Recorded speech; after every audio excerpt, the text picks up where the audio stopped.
You want to know a fun fact that I share every year about plants? It's that the patriarchy rules even in the plant life. Well, because of Americans. Americans decided so many years ago that we didn't want female plants.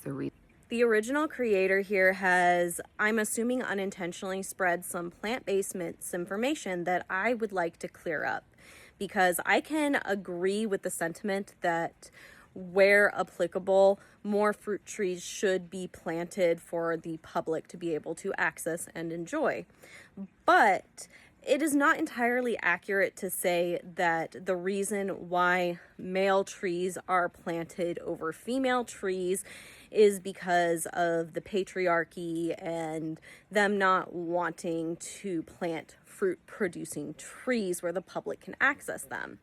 And one of the reasons for this is that most of our food producing plants are what is known as monoecious, meaning that the plant itself is neither male nor female, and it produces both male and female parts. So the male parts being the pollen and the female parts being the ovaries that later become the fruit.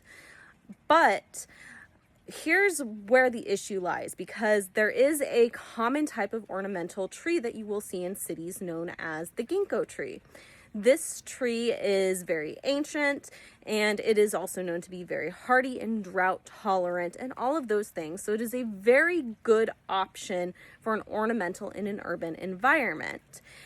The unique thing about ginkgos is that they are what is known as dioecious, meaning the tree itself will be either male or female. And it is true that when you see a ginkgo planted, it is 9 times out of 10 going to be male.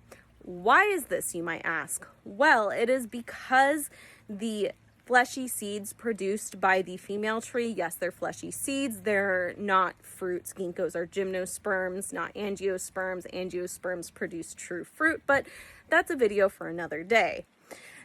The fleshy seeds they produce are not only not edible without processing, they are actually a little bit toxic, but they smell really bad when ripe. It's my understanding they smell like vomit, which is one of the reasons why female ginkgos are not planted in mass in urban environments, because that would just be overwhelming. So instead, male ginkgos are planted, and yes, they do produce pollen, and pollen is likely to upset your allergies. However, if you're seeing a lot of pollen from like pine trees or something as well, pine trees are monoecious. Most trees that we see are going to be monoecious. And this is just a little bit of understandable misinformation, because botany plant science is hard and confusing.